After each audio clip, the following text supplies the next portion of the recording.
asalaamaaleykum wa rahmatullah bienvenue sur votre chaîne la clé du monde numérique ñoo ngi leen di ñaan bu fekkee ne abonné goo nga bul fàtte abonné et ñoo ngi leen di ñaan aussi ngeen partager contenu pour seen yeneen i moom mën sa jot ñu gën a yokk chaîne bi doole aussi bu fekkee ne am na ay commentaire wala am na loo bëgg a laaj nga def ko ci commentaire yi dañ si ñëw incha allah ok tey ni ñëw moo leen woon nu ñu defaree drapeau nu ñu defaree comme genre tissu xam nga man na nga koy utiliser comme drapeau man nga koy utiliser comme neneen mais dañ la woon ni ñu koy defaree si vidéo bi incha allah ok c'est parti pour ce faire na def da ngay ñëw si kii bu nga def clic maintien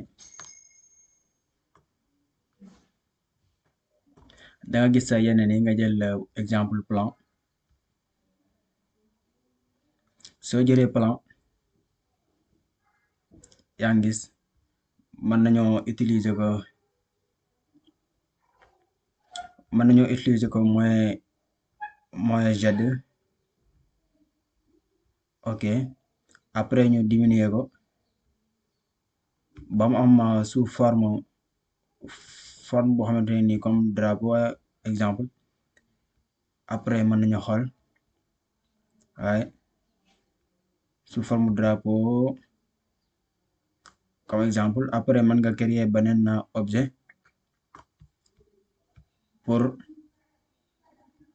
pour sa kii bi koy téye quoi ok man ko def ba mu nuru ba mu xaw a kii tuuti sew tuuti ok léegi boo ñëwee fii boo ko sélectionné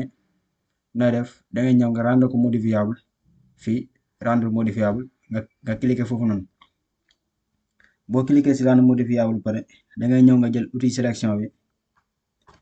outil sélection rectangle de sélection nga cliquer foofu après nga sélectionner point non autant pour moi buñ ko rendre modifiable pare dañuy def sélection point après ñu jël outil sélection rectangle bi mooy rectangle de sélection après nga def clic nga sélectionner point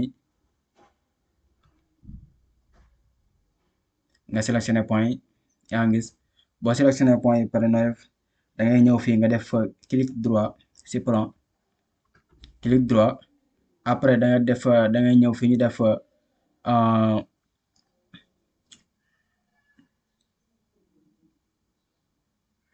boo ñëwee clic droit après da nga def fu ñu propriété et simulation mooy bi anamu propriété et simulation très bien propriété et simulation boo ñëwee fii après da nga ñëw nga gis tissu après nga cliquer sur tissu boo ñëwee fii si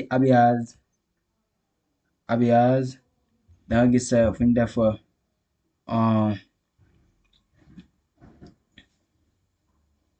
point fixe nga définir ko vous voyez après boo définir point fixe pare ñu xool bu ñu animé da ngay gis lii léegi pour ñu créer objet da ngay def créer nouveau autant pour moi créer nouveau soo defee créer nouveau après da nga ñëw fii pour couleur bi nga bëgg boo ñëwee fii nga cliquer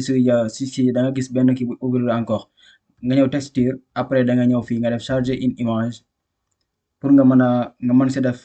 drapeau wala genre lu la neex rek boo defee charger une image après sa image yi dinañ ñëw nga ñëw nga xool fii nii image bu la neex exemple